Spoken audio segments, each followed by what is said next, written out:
Talk पर आप सभी का बहुत स्वागत है। आज हम फिर से पहुंचे हैं मुखर्जी नगर और वहां पर हमने बात की है कुछ एस्पिरेंट से। इन एस्पिरेंट्स के जीवन से जुड़ी तमाम बातों को आपके सामने प्रेप टॉक की पूरी टीम की ओर से रखा जा रहा है। अपने विचार हमें कमेंट बॉक्स में लिखकर बताइएगा।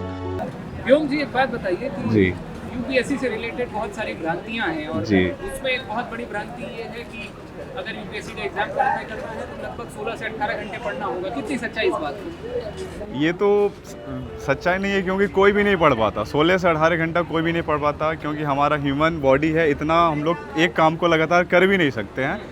16 से 18 घंटा बिल्कुल भ्रांति है। और मेरा एक दोस्त है जो सामने खड़ा हुआ है, ये स्टार्टिंग में आया था, शशांक नाम है। अभी मेंटरशिप में, दृष्टि मेंटरशिप में सिलेक्शन हो गया। ओनली 8 आवर्स पढ़ता है, 8 और कुछ भी नहीं।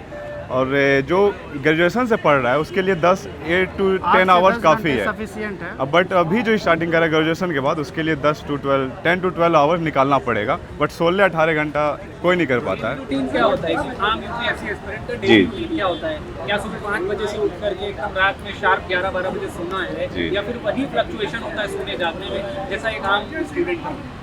ये सब पे डिपेंड अलग अलग करता है। कोई इंसान रात में पढ़ना पसंद करता है, कोई मॉर्निंग जग के पसंद करता है। मैं पसंद करता हूँ मॉर्निंग जग के। मॉर्निंग 4 बजे जग जाता हूँ, इसके लिए मैं 11 बजे तक सो जाता हूँ। और लेकिन कोई इंसान है, कोई स्टूडेंट है कि वो रात भर पढ़ता है, तो ये सब पे अलग अलग डिपेंड करता है। ये सबका अलग अलग है। लेकिन मेरा आप पूछोगे तो मैं 11 बजे तक हार्डली सो जाता हूँ और 4 बजे जगता हूँ, फिर फ्रेश होकर मेडिटेशन करके फिर पढ़ाई करना चालू करता हूँ। आपने मेडिटेशन की बात कही। जी जी यूपीएससी जी। जैसे कठिन एग्जाम में जहाँ जी। पर न केवल मानसिक रूप से बल्कि शारीरिक रूप से भी क्षरण होता है यूपीएससी के एस्पिरेंट्स का, और विशेष रूप से मनोवैज्ञानिक दबाव तो रहता ही है, चाहे वो फैमिली प्रेशर हो, सोशल प्रेशर हो या इकोनॉमिकल प्रेशर हो। जी। उसको हैंडल करने में मेडिटेशन क्या भूमिका अदा कर सकता है, और जो एस्पिरेंट इस प्रक्रिया में हैं उनको क्या सलाह देंगे आप इस पॉइंट को लेकर? ये ना बहुत अच्छा क्वेश्चन है, क्योंकि ये मेडिटेशन करने के बाद आपका अंदर आपका इंटरनल बॉडी जो है आपका डेवलप होता है। तो इसलिए मेडिटेशन करना चाहिए। मेडिटेशन आप करोगे ना तो आपका डिसीजन लेने का मेकिंग पावर बहुत डेवलप हो जाएगा। और यूपीएससी में डिसीजन लेना ही बड़ी बात है। इंटरव्यू में आपसे कुछ भी क्वेश्चन पूछा जा सकता है, लेकिन आप डिसीजन मेकर नहीं होगे, डिसीजन नहीं ले सकते हो, तो फिर आपका इंटरव्यू नहीं हो पाएगा। इसलिए मेडिटेशन करना मतलब कंसंट्रेट करना, डिसीजन मेकर बनना।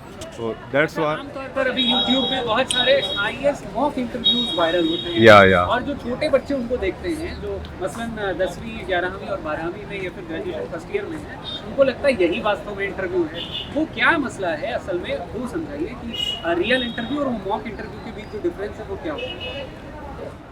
बोलना चाहेंगे आप या मैं बोल? मॉक इंटरव्यू में एक तरह से वो सेमी माहौल मिलता है, बस बच्चे को हेजिटेशन ना हो उस इंटरव्यू को फेस करने में, इसलिए मॉक इंटरव्यू दे के उसको उसका अंदर का डर खत्म किया जाता है। बस यही अंतर है। वो रियल इंटरव्यू नहीं? जी नहीं, वो रियल नहीं कई होता। सारे आईएएस इंटरव्यू के नाम से क्वेश्चन पेपर क्वेश्चंस जो हैं वो लगातार वायरल होते हैं कि तुम्हारे शर्ट में कितनी बटन है, सीढ़ी कितनी चढ़ के आए हो, और जान शेर तुम्हारे सामने आ गया तो क्या करोगे? क्या वास्तव में ऐसे सवाल पूछे? नहीं, ऐसा ऐसा कुछ कोई नहीं। सवाल नहीं पूछा जाता। सवाल आपका बिल्कुल इससे अलग रहता है। आपका जो सिलेबस है उसी से रहता है। ये बटन वगैरह ये सब बिल्कुल भ्रांति है, ऐसा नहीं। ये बस ऐसे अपना सब्सक्राइबर बढ़ाने के लिए इस टाइप से बना दिया जाता है। एक चीज़ बताइए, जी बिल्कुल। यूपीएससी एग्जाम जी। जनरल प्रक्रिया क्या होती है, प्रोसेस क्या है? उन बच्चों को जो नए हैं, जो इस प्रोसेस में आना चाहते हैं, बहुत संक्षेप में समझाइए क्या प्रोसेस है, कितने चरणों में एग्जाम होता है, कौन कौन से बेसिक सब्जेक्ट्स हैं जो उसमें होते हैं? जी बहुत अच्छा क्वेश्चन है। जो स्टूडेंट तैयारी करना चाहते हैं मैं उसको बता दूंगा। पहले आप अच्छे से अपना ग्रेजुएशन कर लें, ताकि आप ओनली फोकस यूपीएससी पे करें। और इसका 3 चरण में होता है, प्रीलिम्स, मेंस और इंटरव्यू। तो प्रीलिम्स को आप मैक्सिमम 7 से 8 महीने देंगे तो हो जाएगा, लेकिन आप प्रीलिम्स स्टार्ट ना करें, मेंस से स्टार्ट करें, उसी के दरमियान आपका प्रीलिम्स हो जाएगा। और दोस्तों का ग्रुप बनाए, 4 से 5 दोस्तों का, उसी में डिस्कशन करें तो आपका इंटरव्यू फेस करने तक आप योग्य बन जाओगे। तो 3 स्टेजेज होते हैं। मुख्य परीक्षा में जी जो उत्तर लेखन की एक प्रक्रिया होती है, जी जी उसको सुधारने की कौन कौन सी तकनीकें हैं जो आमतौर पर मुखर्जी नगर का एस्पिरेंट फॉलो करता है, दूर बैठा एस्पिरेंट उसको फॉलो नहीं करता आपके हिसाब से? सबसे पहली बात, जब से मैं दृष्टि ज्वाइन किया, दृष्टि की एक बहुत अच्छी चीज़ है, ये स्टार्टिंग से ही डेली एक आंसर राइटिंग करवाते हैं। और इस पे आकलन भी होता है, कहाँ आपका मिस्टेक है, कहाँ आपको इम्प्रूव करना चाहिए। ये तो फिर उसके बाद हम लोग इम्प्रूव करते हैं। ये सिर्फ और सिर्फ प्रैक्टिस पे है। आप जितना प्रैक्टिस करोगे आपका आंसर राइटिंग उतना अच्छा होते जाएगा और आप अच्छा लिखोगे, सिलेक्शन होगा।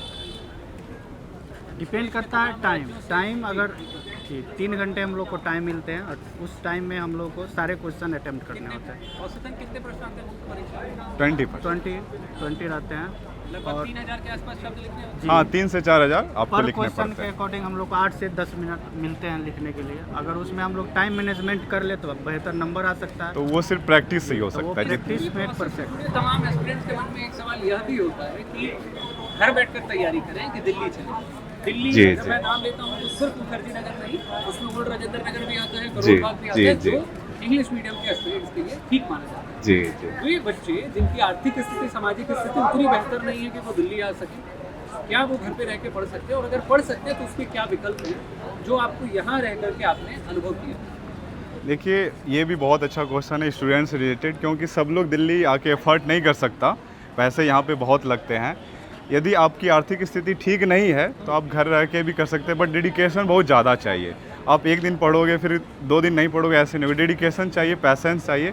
तो अभी प्लेटफॉर्म ऑनलाइन प्लेटफॉर्म बहुत सारा उपलब्ध है, आप उससे भी पढ़ सकते हो।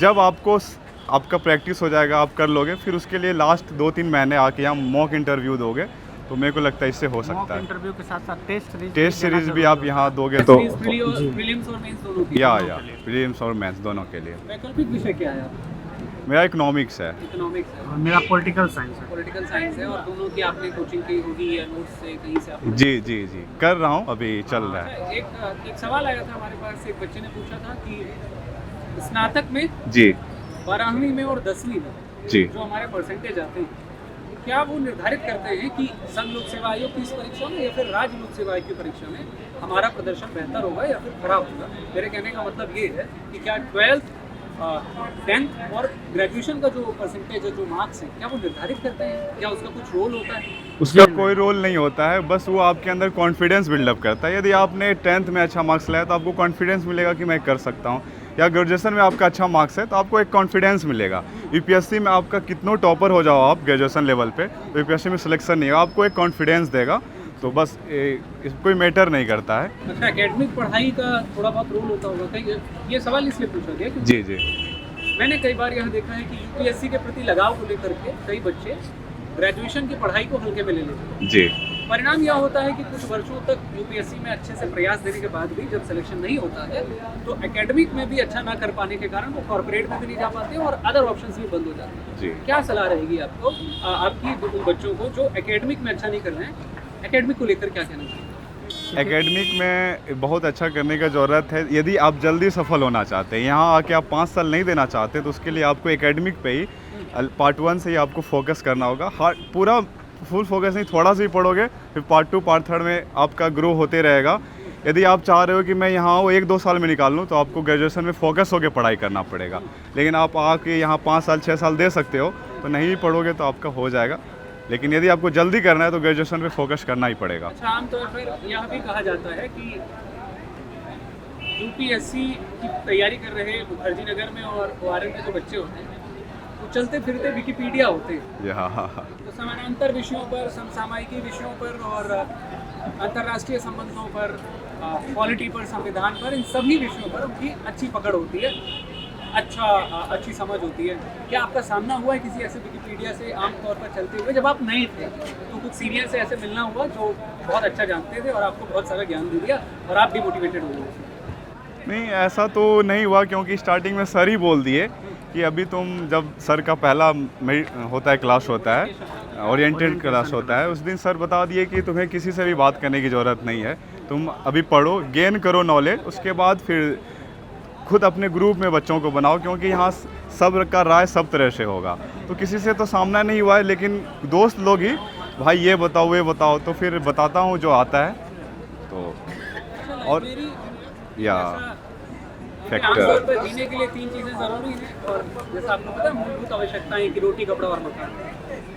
मुखर्जी नगर और राजेंद्र विहार में, करोल बाग में और इन जगहों पर जीने के लिए बच्चों के लिए किताबें बहुत ज़रूरी है, क्योंकि पढ़ने आए हैं तो किताबें होना बहुत ज़रूरी है। जो बच्चे यहाँ नहीं हैं, क्या ऐसी सुविधाएं यहाँ पर मौजूद हैं कि वो बाहर रह करके भी किताबें मंगा सकते हैं? ये अवेलेबिलिटी है ऐसी कुछ? जी जी, ऐसा तो है। हाँ। आप आजकल हर कुरियर सेवा उपलब्ध हो गया है। आप कहीं पे भी ऑल ओवर इंडिया में आप कोई भी नोट्स, कोई भी एनसीईआरटी बुक या कोई भी इंस्टीट्यूट का पीडीएफ वगैरह सब प्रिंट करा के आप घर बैठे मंगा सकते हो। जी। बस आपको समय देना होगा। 7 से 8 दिन में आप पहुंच जाएगा आपके घर तक और आप अच्छे से पढ़ाई का मज़ा ले सकते हैं। जाते जाते एक बात बताते जाइए कि जी। अगर कोई दिल्ली आना चाहता है तो ऐसी कौन सी बातें हैं जिनका ध्यान रखें, जिनका ख्याल रखें आने से पहले कि उन चीज़ों को फॉलो मत करना, भले ही दिल्ली मत जाना, कौन सी ऐसी चीज़ें? सर सबसे पहली बात, यहाँ आने के बाद आप एक यदि गांव से आते हैं तो आपका चेंजिंग, जैसे कि आप बहुत हाँ एटमॉस्फेयर चेंज हो जाता है। आप बहुत सारे नए नए दोस्त बनते हैं जो आप सोचे भी नहीं होंगे, जैसे हरियाणा के, यूपी के, बिहार के, अलग अलग जगह के दोस्त बनते हैं। उनका थॉट्स अलग रहता है।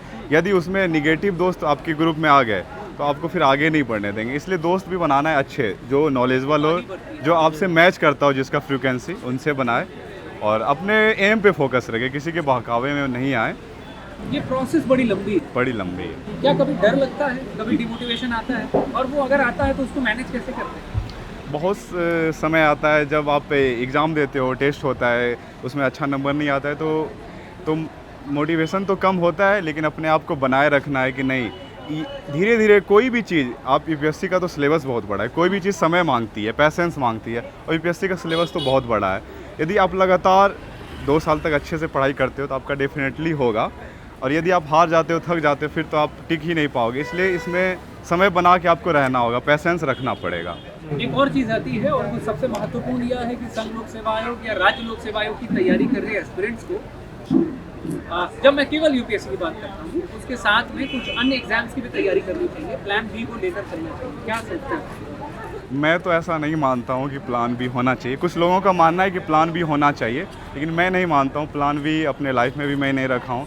आपका प्लान बी होगा तो फोकस, यदि आप थोड़ा सा यूपीएससी पे फोकस नहीं कर पाओगे, लगेगा अरे मेरे पास तो है ना प्लान बी, मैं कर लूँगा, लेकिन प्लान बी नहीं होगा तो आपको फोकस करना ही पड़ेगा अपने एम पे। अल्टीमेट ऑप्शन वही है। या तो मैं नहीं ऐसा मानता हूँ, लेकिन कुछ लोग मान सकते और हैं। यूपीएससी का ऐसा सिलेबस है कि कोई भी स्टेट पीसीएस का मिलता जुलता सिलेबस है। मिलता जुलता सिलेबस। तो आप स्टेट पीसीएस का भी साथ साथ तैयारी कर सकते हैं, वो दे सकते हैं। अगर यूपीएससी में नहीं भी होता है तो स्टेट पीसीएस में चांसेस 100% रहते हैं। मैं तो कहता हूँ यदि 2 साल आप अच्छे से पढ़ लेते हो यूपीएससी का, तो ज़िंदगी में आप भटकोगे नहीं, कहीं ना कहीं अच्छे जगह पे आ जाओगे, यदि आईएएस आईपीएस ना बन पाओ। बन ही सकता है। अगर मान के चलिए आपका प्रीलिम्स होता है और फिर मेंस होता है, जी इंटरव्यू के पहले डीएएफ का फॉर्म भरते हैं, जी जी जी उसमें प्रेफरेंस भरी जाती है। जी।